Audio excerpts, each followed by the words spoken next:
My family history isn't all that interesting. I've been getting into genealogy in recent years. It's really cool, reading about all the people who led up to, well, you. I've helped my friends uncover bits and pieces of their family histories.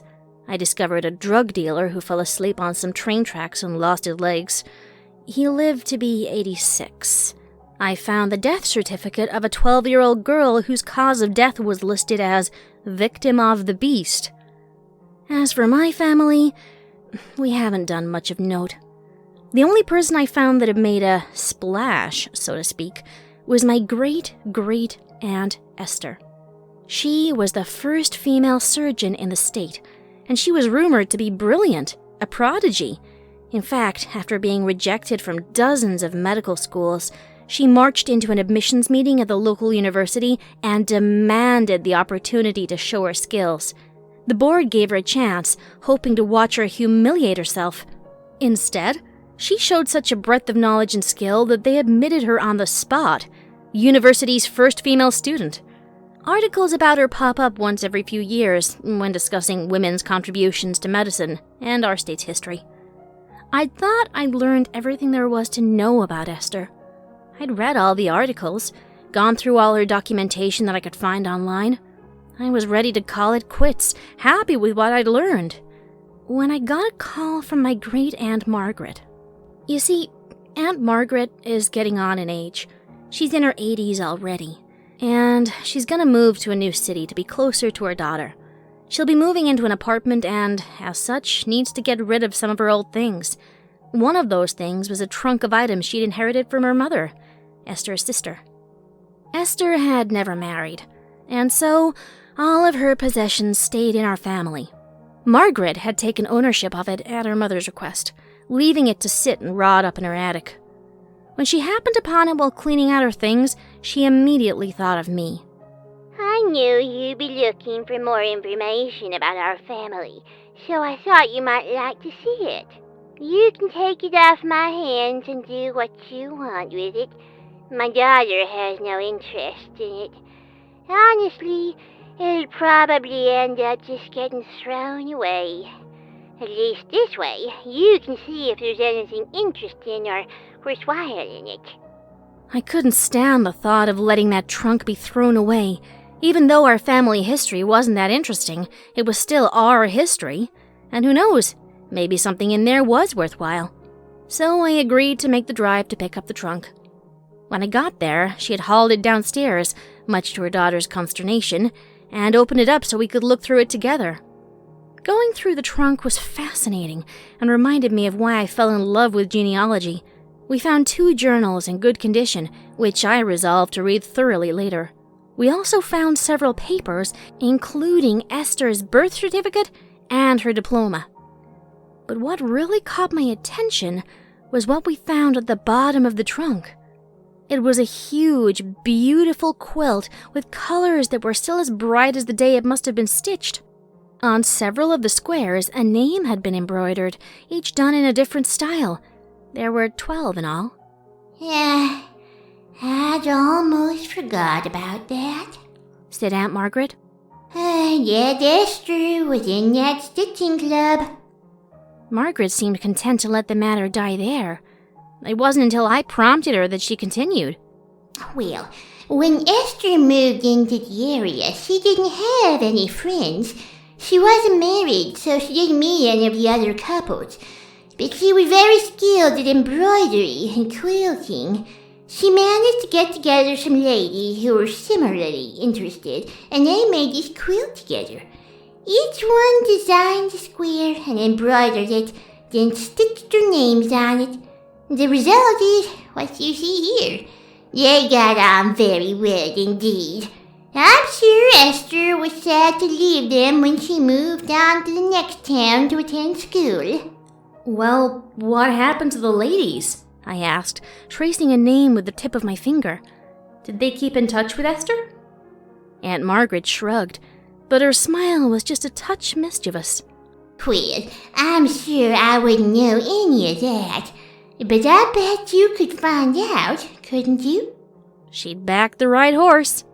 I took everything in the trunk, even the few dresses and odds and ends of clothing that nobody would think to wear now, and headed home, determined to uncover the mystery that was Esther.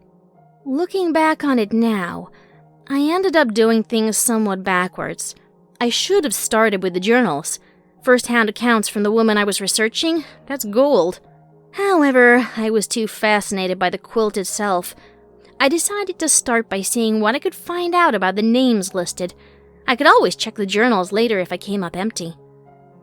Maybe if I'd done things the proper way, I would have discovered the truth sooner. First, I made a list of the names. I'll include shorthand versions here so as to preserve the anonymity of Esther's sewing mates. They are as follows: Esther T., my great-great-aunt, Ruth V., Ruth S., Talka P., Maud V., Greta A., Shirley C., Tabitha G., Elizabeth R., Elizabeth V., Mary C., and Annabelle T. 12 names in all. Based on the information Aunt Margaret gave me, I was able to estimate where they lived, at least while they were working on the quilt with Esther, in a township about 50 miles from where I currently live. That constraint would narrow down my search considerably. I started with the internet. Of course, these women lived in the mid to late 1800s, so I wasn't hopeful about digital records. I figured that many of the records hadn't been digitized at all. I was right, but the ones that had been piqued my suspicion. The first two I came across were Ruth and Maud V. They were sisters, only 2 years apart, and had got married on the same day to brothers. I found a digitized article discussing the affair. It's small-town news, the kind of thing that shouldn't be noteworthy, but is to people who have nothing better to gossip about. The article was paired with another, a double obituary. Both girls had died in 1887. At least, they were presumed dead. They'd disappeared together, much to everyone's surprise. Apparently, they had happy marriages, according to their neighbors. My immediate guess was that they weren't so happy after all. It's possible they had simply run away, and their obituaries were premature. But 2 bodies were found downriver a few months later. They were too decayed to positively identify, but they were female and in the same age range as the sisters. They were buried with the sisters' names, and that was the end of that. It made sense that these articles were digitized, I decided.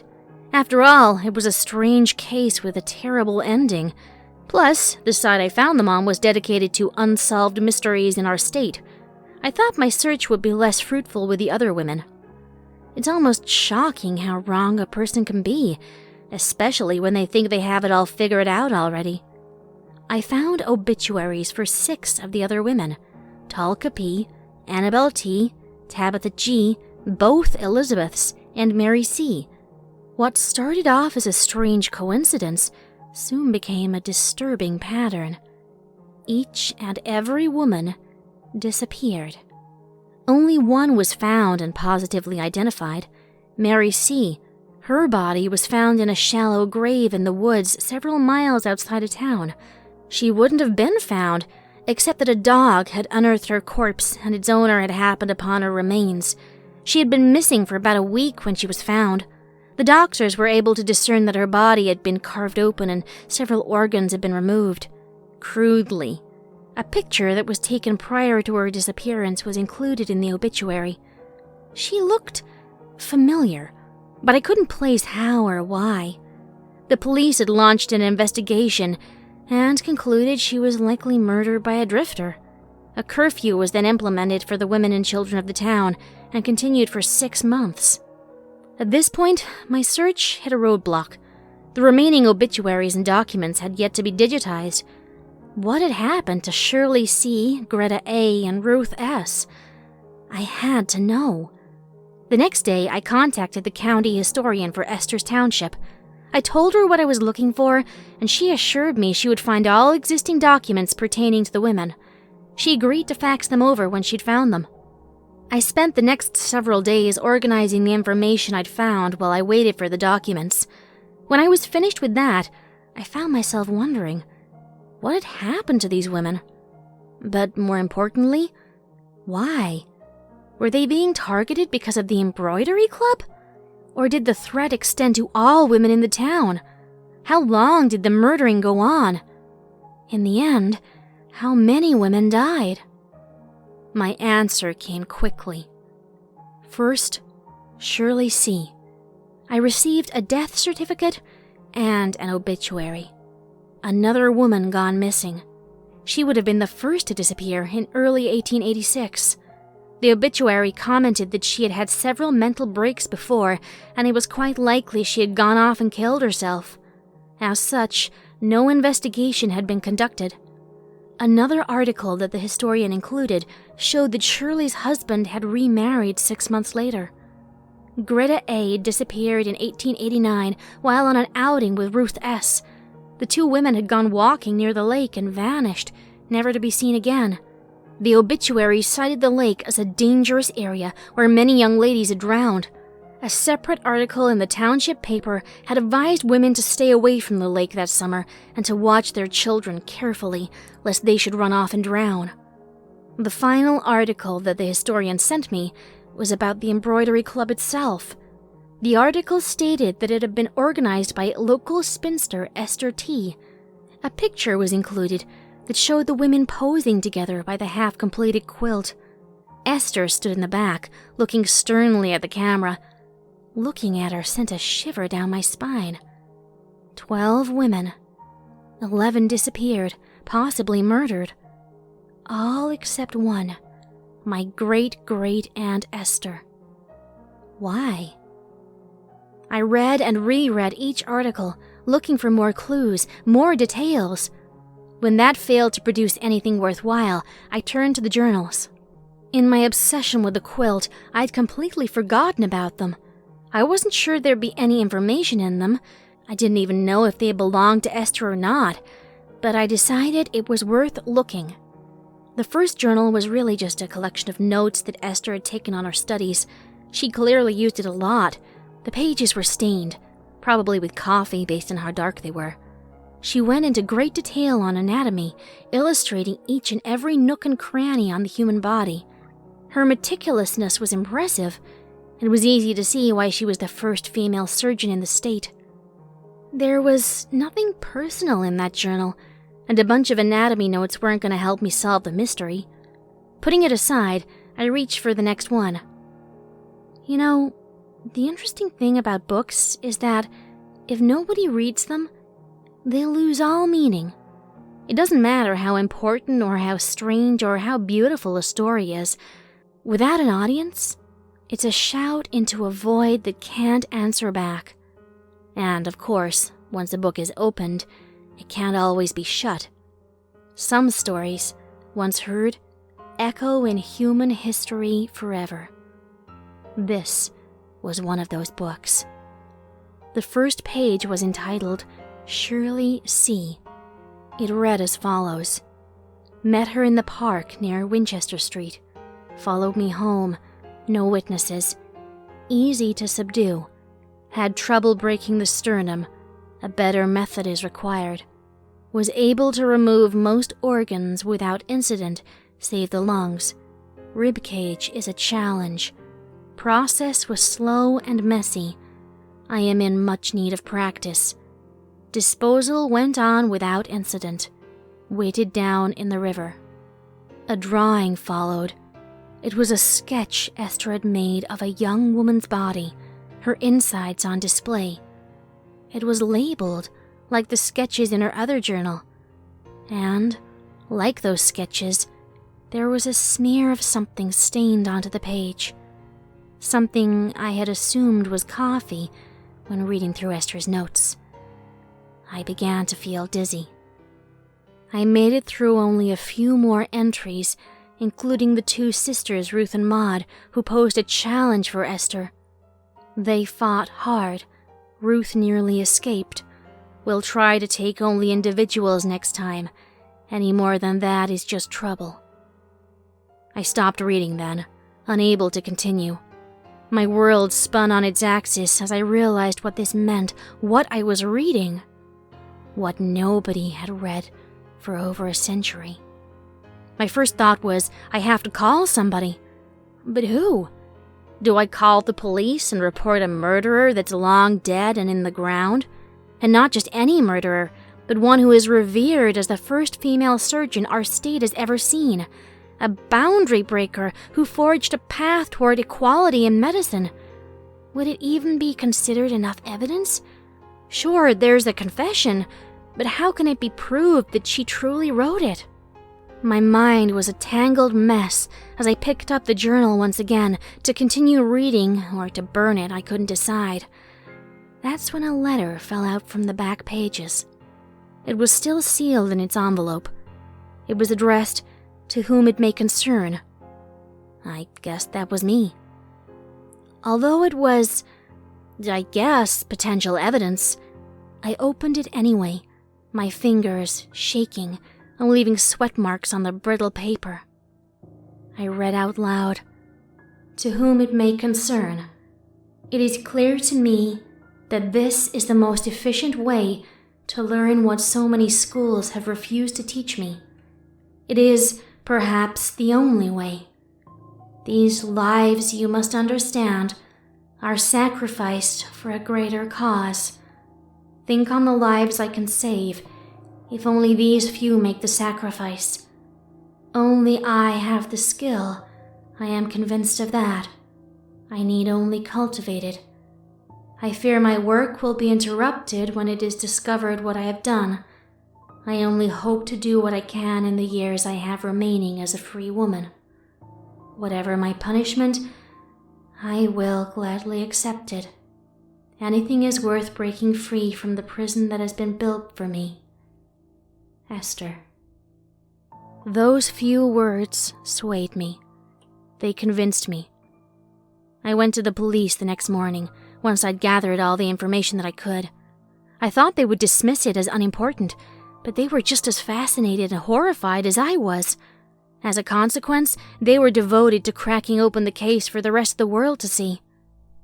Esther's belongings are now on display in a local museum. Her story has been running in local papers constantly for the past few weeks, ever since I brought matters to light. I expect that it will become national news after a while. My Aunt Margaret is no longer speaking to me, along with several other members of my extended family. She feels that the dead are best left alone, and that I did nothing but hurt our family by making the story public. I'd always assumed that Margaret hadn't really looked at anything in the trunk, never had the opportunity to make the discovery herself. Perhaps I was wrong. Esther is no longer a hero. She's a villain, and I refuse to take the blame for it. I couldn't stand to let time enshrine her as something she wasn't. Maybe the world needed her to be a hero, but that's not the truth. And sometimes the truth is more important, even if it hurts. As for me, I went to see the exhibit once, and only once. Seeing everything on display like that was disturbing. I saw that they had put the dresses on display as well. I almost walked by that without looking at it when suddenly it hit me. The picture of Mary C., the one that had looked so familiar. I understood now. I looked at the dress that I'd assumed belonged to Esther, my mind suddenly matching it to the dress that Mary was wearing in the picture. My eyes strayed to the dark brown stains on the cuffs. All the way home, it echoed in my brain like a story that just won't die.